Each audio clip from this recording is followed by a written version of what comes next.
So today, Life is Feudal released a new patch, which is patch 0.11.16.0, and it's a pretty big patch, and it sort of has the effect of once again sort of creating shockwaves in the community. And I think it's a good time to sort of go through the patch notes, talk about the changes, and then sort of just give a sort of quick state of the game summary from my opinion, my viewpoint. And so we'll jump into the patch notes. And so you can see the first couple changes, they're great changes, quality of life changes. When you loot, it'll now tell you if you're going to lose alignment, great. You won't get the criminal status when attacking friendly or vassals, great. You can attack anyone without alignment loss or getting criminal on your guild's territory, allies' territories, friends' territories, or enemy war-standing territory. Great change. People can't alignment troll you on their territory to terraform or work. And yeah, you can attack anyone on your territory who's trolling you. Great. Landside effect particles are back. Who cares? So treat patient. This is one of the changes here. So now when you're healing someone, it takes into account the maximum HP of someone rather than the current. So I haven't really tested this, but I assume this is a bit of a healing buff, but we'll see. And then the other healing change is that now everything you do as a healer, treat wounds, treat fractures, treat severe injuries, has all been sped up. So basically, you can be much more of a battlefield medic now. You can sort of pop a heal on someone, and if the heal used to be 10 minutes, it's now decreased by 4 times.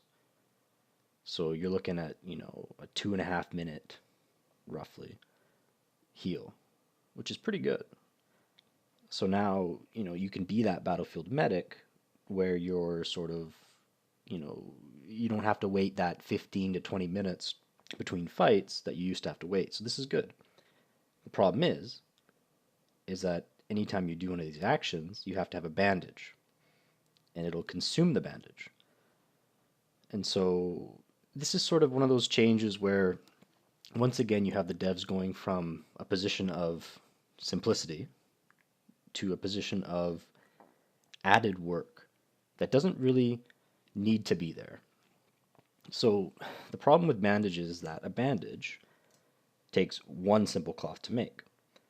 And you're probably thinking, okay, one simple cloth, that's nothing, that's plant fiber, right? Well, a simple cloth is 20 plant fiber. So with the new gathering mechanics, that's one search for materials, and then depending on your luck, that's 5 or 6 gathers, right? To make one simple cloth to make one bandage.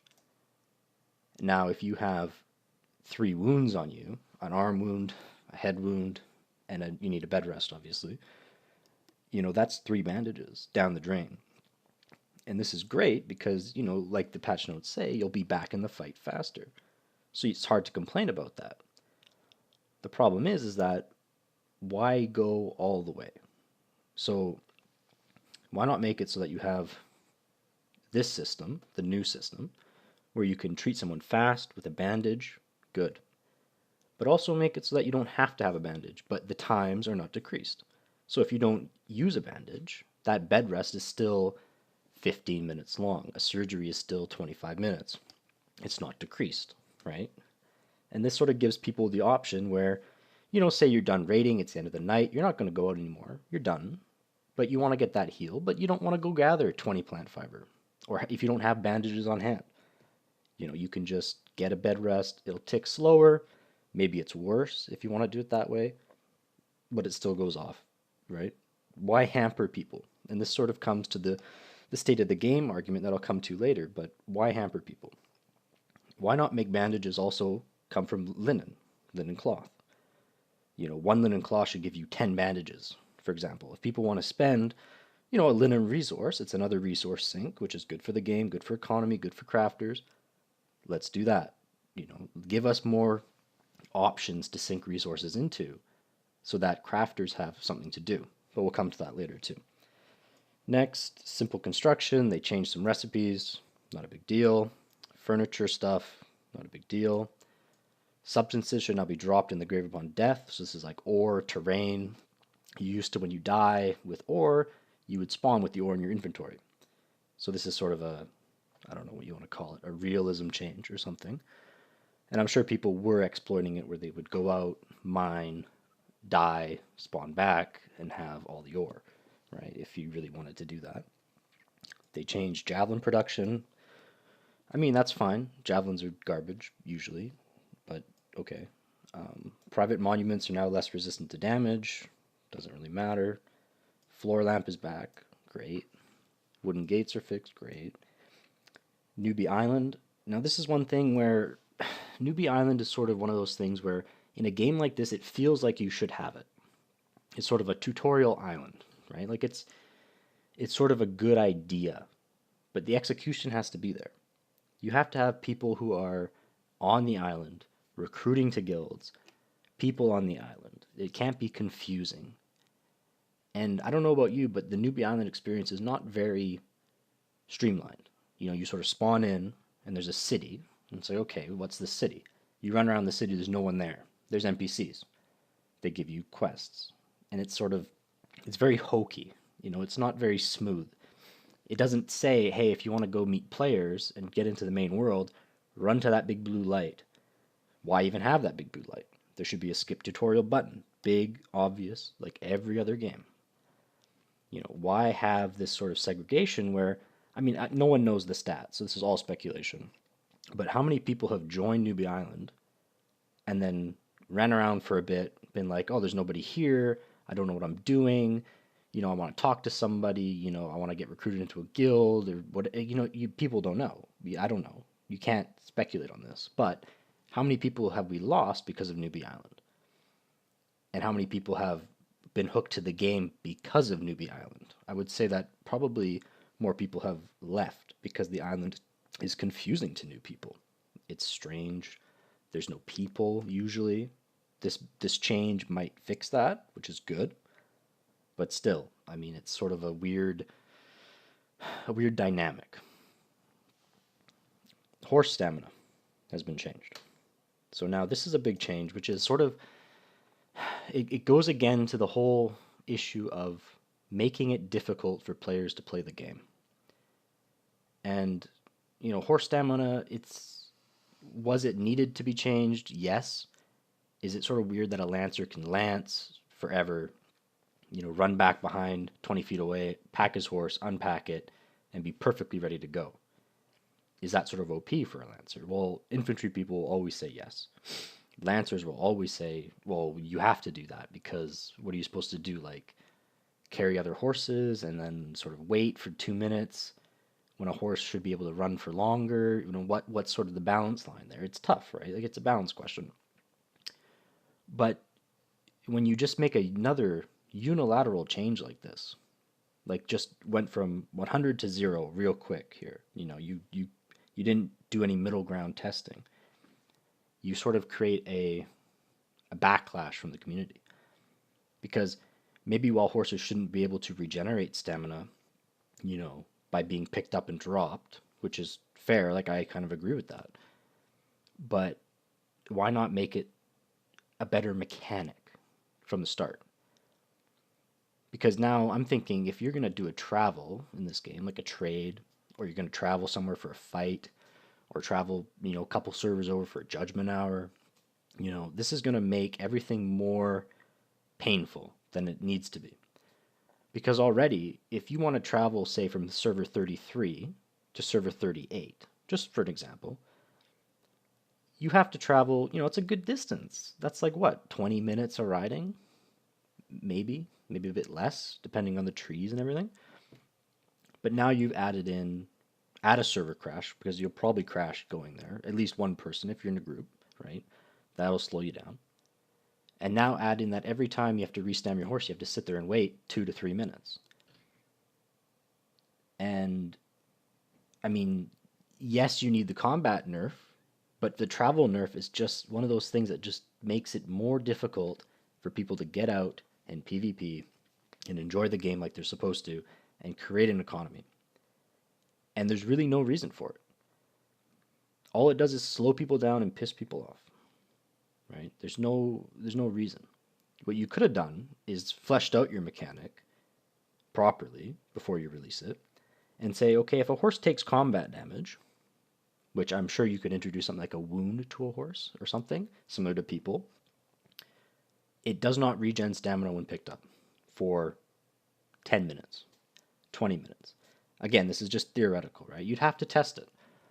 But the point is, you don't go from horses being able to stam to horses not, and just drop it on people and say, enjoy traveling servers, enjoy, wasting more and more time, and we're not going to give you a reason or an explanation as to why we did this. It just says horses' stamina should be properly saved between packing and unpacking.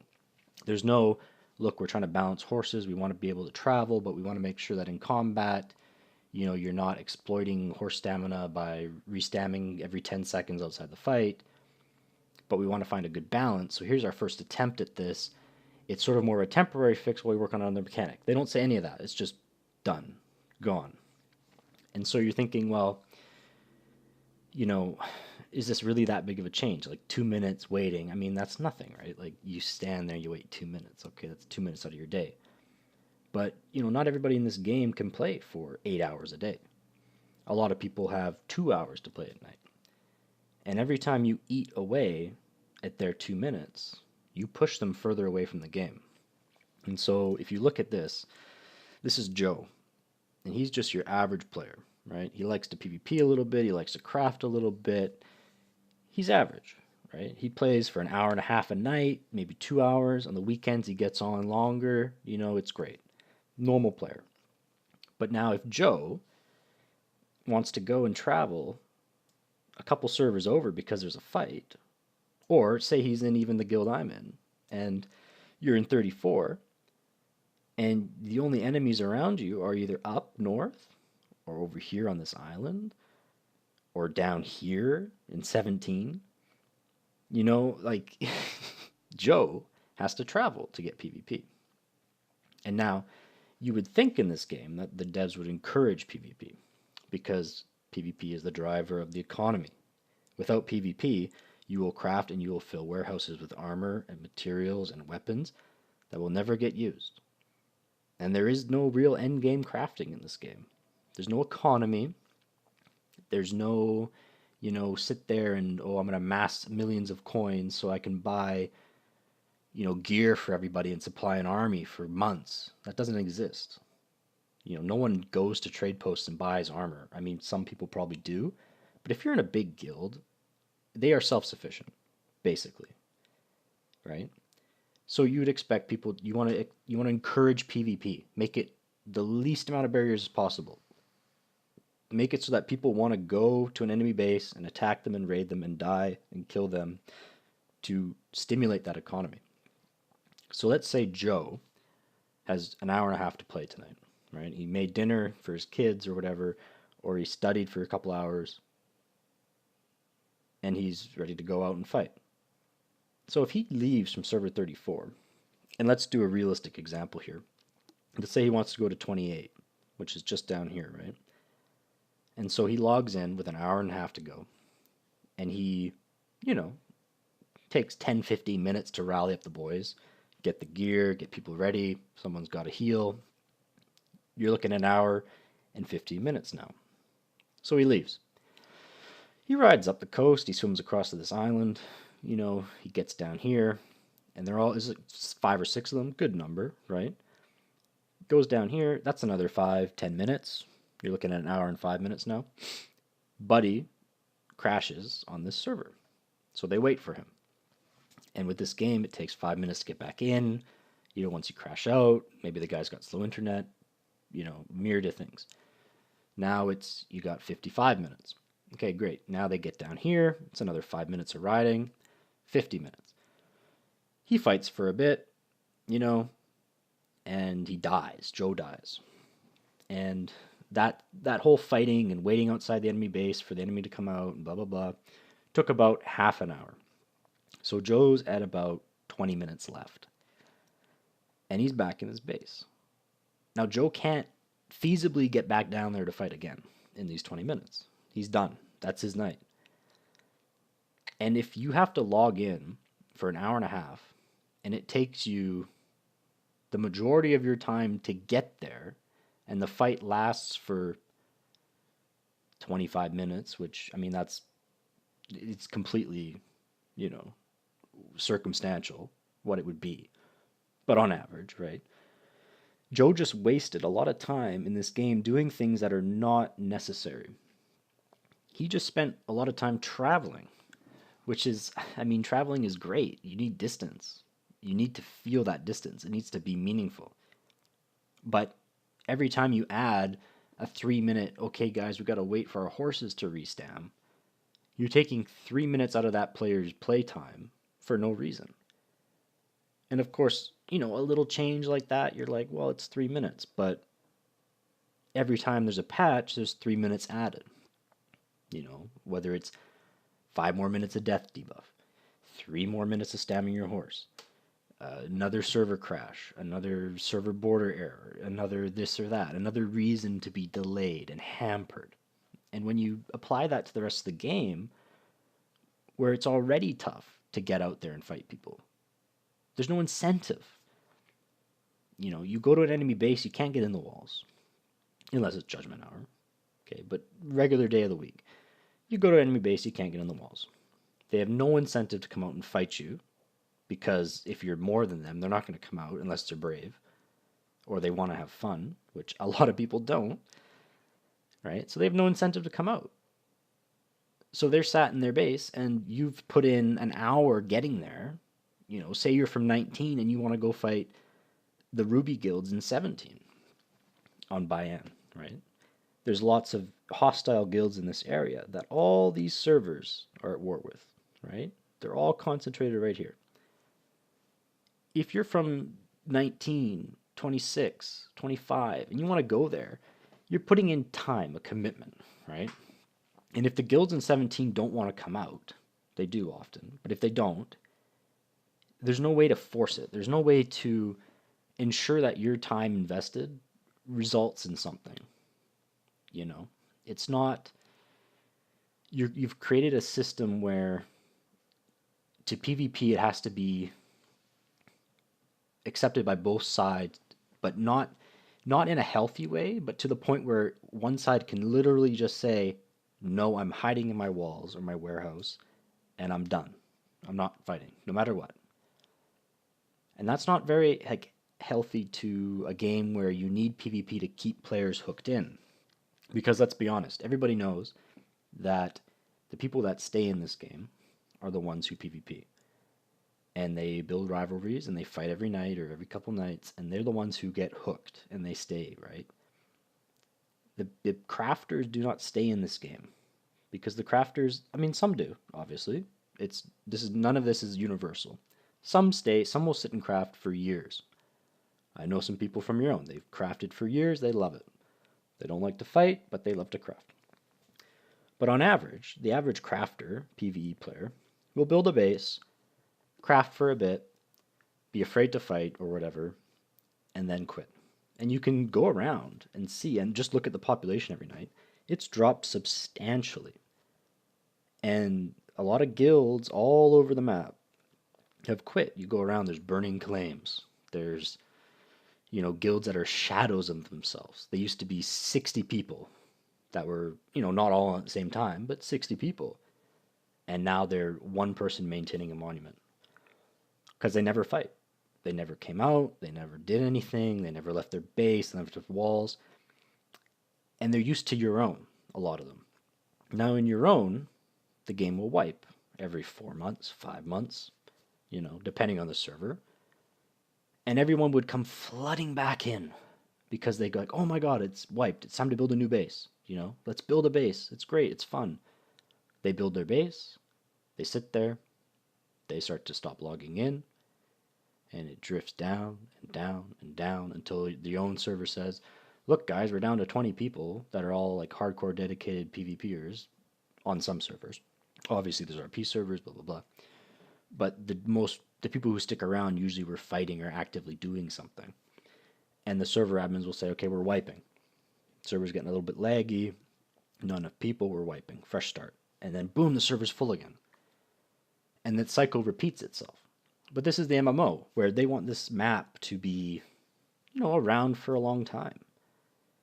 And it doesn't work now where you cater to these people who want to craft and then go inactive. And I'm sure everybody listening to this video knows people who were crafters or builders who built their base and then they stopped playing because they don't like to fight, or they died once and they were like, oh, I don't like this, I'm losing skills, or I'm, losing ego or whatever, right? Like there's lots of reasons people don't want to do it.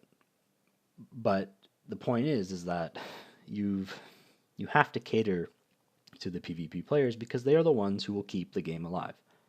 If you give them a happy environment, they will fight every night, they will lose gear, they will need new gear, they will craft, and maybe one day if they ever make an economy, the economy will flourish because people are needing to buy materials and gear to make gear, right? Sort of how the basic idea works. If you just sit there and stockpile gear, then there's no reason to craft because you just have everything, right? So it comes back to the point where you have a game where you need to encourage PvP, but you continue to make it harder. And it just doesn't really make sense. You have a chart here, basic chart, where, you know, like the scale is obvious. But if you're in the middle here, these are the players you want to keep. And this is harsh, right? Because these players, they have a role in any game. They like to PvE, they do a little bit of fighting, maybe defensively, and that's great. And they'll be there or they won't. That's the thing. This PvE guy, with the way the game is set up, can sit behind his walls and craft forever. And he will do that if he wants to. And he will stay as long as he wants to. But he will not go outside his walls and create PvP. He will not do it. He will sit there, he might defend his base, he might partake in a battle, might partake in a judgment hour even if he gets brave one day. But he won't go to an enemy claim that is full of people who want to fight and knock on their door. He won't do it. Maybe these people will here, right? They might do that once in a while. If someone in this camp sort of, talks to them and says, hey, let's go out, let's go fight, maybe they'll join them. But these players here in the red are the ones you need to keep, and specifically these ones. Because these guys, and everybody hates these guys, well, not everybody hates them, but a lot of people will hate them. They say you just want to PvP, you just want to troll people, you want to mess with people, you're an asshole, whatever. But they are the ones who create the PvP. These are the guys who will go out and travel 3 servers to fight. These are the guys who will go out and start drama. These are the guys who will, when you come knocking at their door, always come out whether they're outnumbered or not. And they create fun. And as much as people say, oh, it's such a bullshit, they're trolling, they come to our base, they kill us, they jump our walls with bark boxes, blah, blah, blah, they create the game. As much as it hard as it is to admit. Because these people here, in the middle, who maybe are the ones who complain about bark boxing, and I'm sure these guys do too, but these guys in the middle, they'll complain about a lack of action, and a lack of this, and it's boring, and there's nothing to do in the game. Well, you are the content in this game. Everybody is. You make the content. If you go out and fight, you are creating PvP. You are creating the content.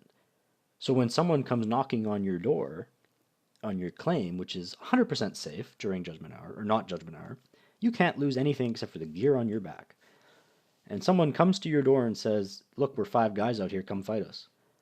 And you don't come out with your 3 or 4 or 5 or 6 or 7 or 8 or 9, and you don't come out, and then you have the nerve to go to the official Discord and complain that the game is dying? What? You see the point here? You see the problem? If you don't create the content in a sandbox game, the game will have no content. And this is the fallacy. And there's guilds, I could name guilds all over the map that are like these players here and these players who will not come out and fight, who will not go out and create content. They will not go and raid people. They will not do anything. But they are very eager to complain about the game being dead. And I don't know what it is. I don't know if they want players to come to their doorstep and yield on their doorstep and give them that kind of content. Like, I'm not sure. But there's enough that do it. And it's strange. So let's go back to the patch notes here. And with every patch notes, the devs release a blog, right? It's great. This is where you expect to see some of the, the details, the thinking, the rationale that supports their decisions. So the first thing you read is that they're making a new CIS world. And for European people, you should be pissed because you're losing part of your player base, right? And, they talk about marketing and blah, blah, blah. Well, I'm sorry, but this is a niche game. And if you know anything about niche games, they will have a very small player base no matter how much marketing you do. Right? You've created a niche game and you want it to be niche because you created a grind, you created a bunch of restrictive rules, and you set it in such a way that a player who has an hour a night cannot really enjoy this game to its full potential. So you've made a niche, right? So when you say, okay, we're going to market this to hundreds of people and look at this, it's going to be great. Temper your expectations. Because look at this game on Steam launch. A lot of people tried it. Newbie World had like 600 people in it, for sure. But they didn't stick around. A fraction did. And that is a niche game. When a fraction of the people you draw in stay. And there's been many games like this. I'm sure everyone can name 100 games like this that were niche games. Where the devs go around saying, oh, we're going to have 10,000 people in a map. Turns out you have 1,200. And then you split the population. And then you have 600. And so, well, which one is it? What's the view of your game here? Is this a 1,200 player map? Or is this a 10,000 player map? Prime example. Used to play a game called Naval Action. I'm sure some of you have heard of it. It was very popular on Steam. I was involved with testing at early days, very early days testing, betas, talking to devs, doing stuff like that. So what did they say? Well, they designed a map for 4,000 players, right? Great. Okay, 4,000 players. They launched the game on Steam. They had 4,000 players for about 10 minutes. And then the game dropped to 2,000, 1,000, 600, 500, 400. Now it sits at about 400 a night on a map designed for 4,000 people. And obviously the map's empty. And so you have to think, well, what is our long-term goal? What's our long-term sustainable population? If you want to say it's 2,000, shoot for 2,000. But you don't split regions like this when the game has nobody in it. Like, you do not make a CIS region and then say, hey guys, we know the population's low and it's declining every day, but we're splitting regions. Like, no, you should be merging regions. Like, maybe the day will come where you revamp this game so much, you make it so friendly that the worlds are full. Then you split. If the primetime window is not good for CIS countries, shift the primetime window. Because people have to realize there's not probably enough players in the CIS countries to do this. Maybe they'll get 600, maybe they'll get 1,000. But that population will be taken from Avalon and Shetland or whatever the fuck it's called, and Eplerland. It's going to take those players, even if it takes 100 from each. That's a big hit, If 100 people leave Avalon and Avalon sits at 1,200 a night, you're down to 1,100. And that's a guild that left. Maybe now a guild loses an enemy. And that enemy was all they had. And now they get bored and they start to quit. It's like, why? You don't need to do this. Avalon has so much room. Change the rules on Avalon. Shift the primetime window by an hour. Don't cut the player base at a time where you need to keep everybody you have. Because you're at a point right now where you need to keep every single player. Every single one has to stay, and you're losing them. Okay, so I mean that's a big issue. Now they're going to make an Asian region. Now, a lot of people are probably thinking this is great. And I'm sure the Asian players are very excited because they're going to get their own server, they're going to get lower ping, they're going to get a fresh start, they're going to get a player base that is completely Asian or oceanic maybe if oceanic people sneak in there. But that is sort of a short-term look at it again. And a lot of people in Bayan and Telman who are dealing with large Chinese guilds that a lot of people hate for some reason. Well, wake up call, boys. The Chinese guilds are giving you so much PvP, and they're giving you IBs, and they're giving you an enemy. They're doing you such a favor. Like, I don't know why you're mad at them. Yes, they cut down your trees. Yes, they act like locusts sometimes. Yes, they troll you. Yes, they alignment loss you. Blah, blah, blah. But they give you action. You can go to one of their bases at any time of night and get a fight. And you can drop IBs on them constantly, and they will always show up. A lot of these American guilds, they'll lose 1 or 2 IBs, they will be gone. Just gone. Like, oh, we're quitting. You know, you siege them once, you blow up a couple walls, and then the next thing you know, they're quitting the game. And they're blaming everything, like the moon is in the wrong fucking phase, or, you know, oh, my cat jumped on my keyboard in that fight, and that's why I lost it. Like, really, man? Like, you can't just say, we lost, we suck, we're gonna rebuild, get better, come out and fight and practice. No, it's the moon. The moon is fucking wrong, right? So this people that are gonna cheer this Chinese region, it's like that's great for Asian players. But will they get enough players to have their own region? I don't know. Bayan, if it's if it say let's say a quarter of the population, when the population sits at about 1,400 at prime time, let's say that a quarter of that, or so roughly, is Asian players because they will fill 2.5 IBs at that time. So there's probably 230 of them on, roughly 250, right? They all leave. That's a lot of players gone. That's a lot of action gone. You know, yes, people will argue, well, now the NA guilds will fight NA guilds, but everybody knows that NA guilds are a lot quicker to fold than the Chinese. There's already been a lot of NA guilds who have quit because they lost a couple battles or a couple judgment hours. They got realm wiped once. They quit. They're gone. You know, so just think about it before you celebrate. You know, is this a good thing? Maybe, maybe not. Because right now, a lot of people are using the Chinese to get a lot of action, and when they're gone, they're gone. If they leave, that is. I mean, they might not. So the final thing they say is that they're opening new regions, blah, blah, blah. And in May, they're going to release an exciting major update, which should entice some of our old players back while simultaneously appealing as friendlier to newcomers. Now, this is obviously speculation, but what could this be? I'm guessing it's a new world, a new map, something to get people back, because they know they're not dumb. If they've ever watched a your own server, they know that the biggest population is right after a wipe. It's not hard. Like, people come back because there's a lot of people who like to build bases, and I don't know what they get out of it, but they build a base and then they leave it. And I've been told that it's nice to stand back and look at it and say, I built this. But when you quit the game after you built this, and then you watch it burn, is that the same?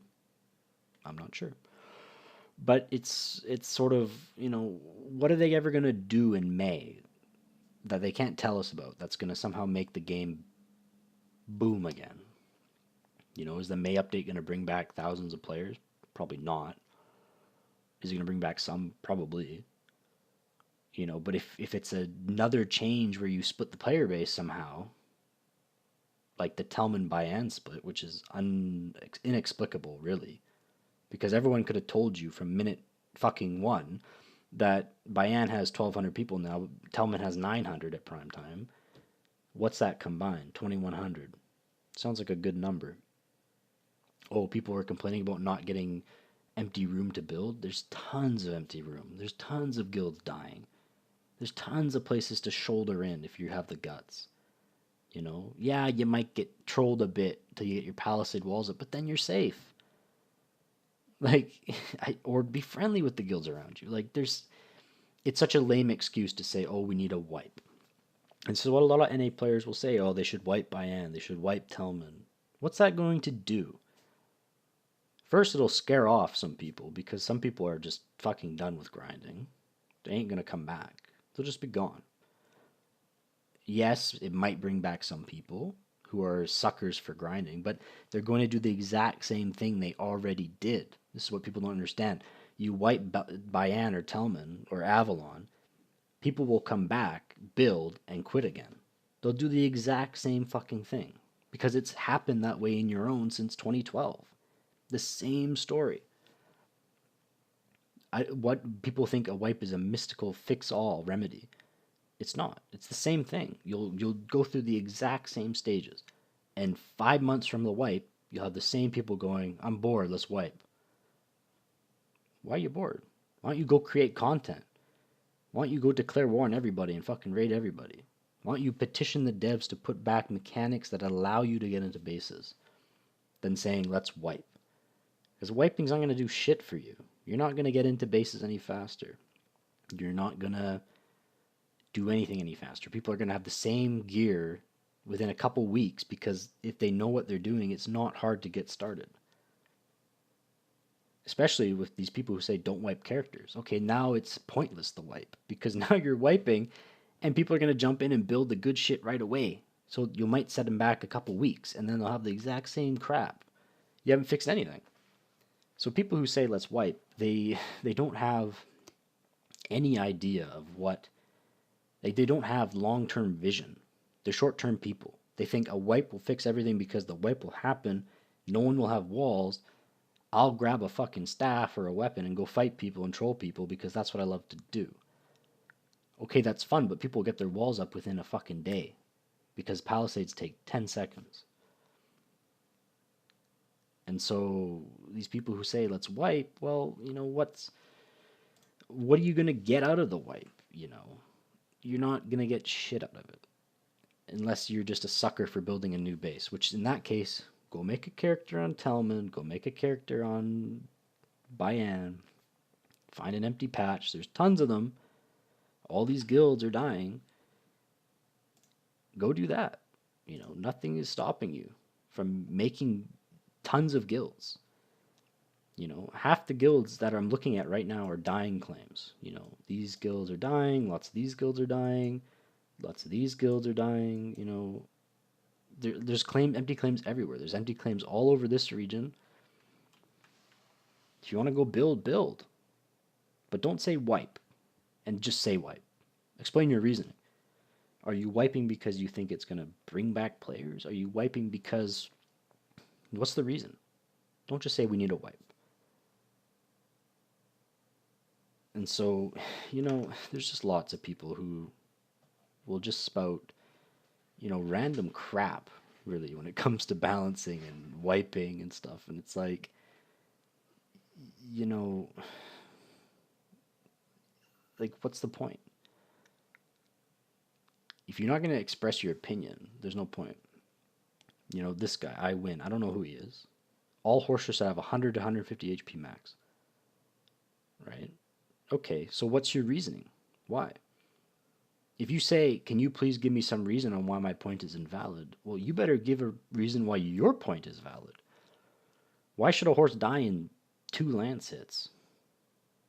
I mean, is there a balance need to do that?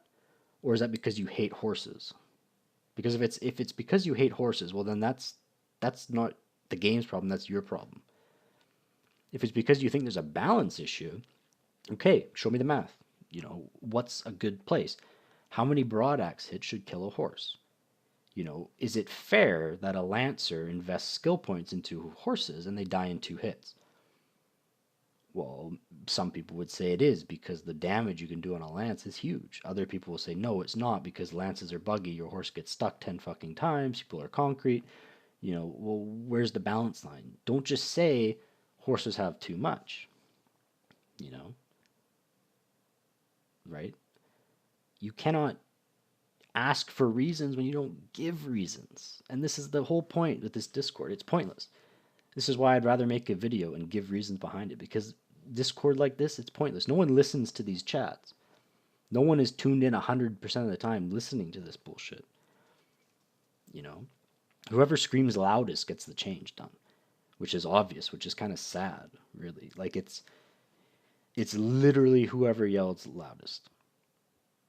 Horses are too strong, nerf horses. Who's going to yell next? Broad axes are too strong, nerf broad axes. Why don't we balance the game in a way that is productive? You know, why don't we give reasons? Why don't we give arguments? Why don't the devs tinker a little bit instead of just going 0 to 100? Because every time you make a 0 to 100 change, you lose people. Inevitably, you lose people. Because there are people who are on the edge of quitting at every moment, and then you stab the knife into their class, and they say, I'm done. Maybe they'll come back if they buff it. Maybe they won't. You know? And some people are flexible. Some people have every class. They don't give a fuck what happens. They'll keep playing no matter what. And that's great. But this game needs people more than anything right now. And when you scare away people, you know, you like there's an obvious logical error there. Whereas if you had taken this horse change, you had taken the bark boxing change, all these controversial issues, and done just a little tweaking first, a little testing, you know? Okay, you can't bark box anymore. You have to build an actual item that you can drop that's slow to carry, and it's obvious, and it's loud. So people are, if they're AFK crafting, they can fucking hear it or something. Something to give them a chance to defend themselves, right? I don't know. That's a big complaint, right? People don't like how suddenly there's people in your base because they bark box up because you're AFK, because you're crafting or whatever, right? Well, the obvious solution would say AFK in a house. Shut the door, you're safe. But if we're going to make this change where you completely take out an offensive aspect of PvP, which is, you know, going to make people who go out in PvP do it less, which will lower the action level, which will make people think the game's dying, which will make them quit. It's a chain reaction. Like, it's not rocket science here, which people love to say on this Discord, but it's not rocket science. You make a change, you inch it in, you test it. You don't say, hey guys, you cannot bark box in anymore, we'll bring in siege ladders. Where are the siege ladders? Oh, you build stairs. Well, you still can't drop stairs on Realm Claim when it's not Judgment Hour. So how exactly did that solve the issue? You still can't siege someone. You still can't get into their base unless it's Judgment Hour. You know, it's like you're making barriers that don't need to exist. And that's the state of the game. You know, you're scaring people away by creating barriers for no reason. No one is going to be okay, actually, I'll restate that. There will be some people who are in love with the horse changes because they're RP people. They don't like the packing horses. It's immersion breaking. They hate horses. They hate lancers. Blah, blah, blah, blah, blah. They'll love it. But is it worth making those people that are already playing happy to drive away people, potentially? You know? Are you going to scare away 50 to make 50 happy? Is that good math? Not really. I'd rather have 100 people that are mediocrely satisfied than 50 people that are ecstatic. Because at the end of the day, this game has 1,200 people, not 12,000. You can't lose 50 people. You know, if you had 12,000, you could afford to lose 50. No one gives a fuck. They're gone, whatever. You don't have that population. And there's other things to talk about. The economy that is non-existent, which is, you know, a huge reason why crafters leave, because there's nothing to craft for.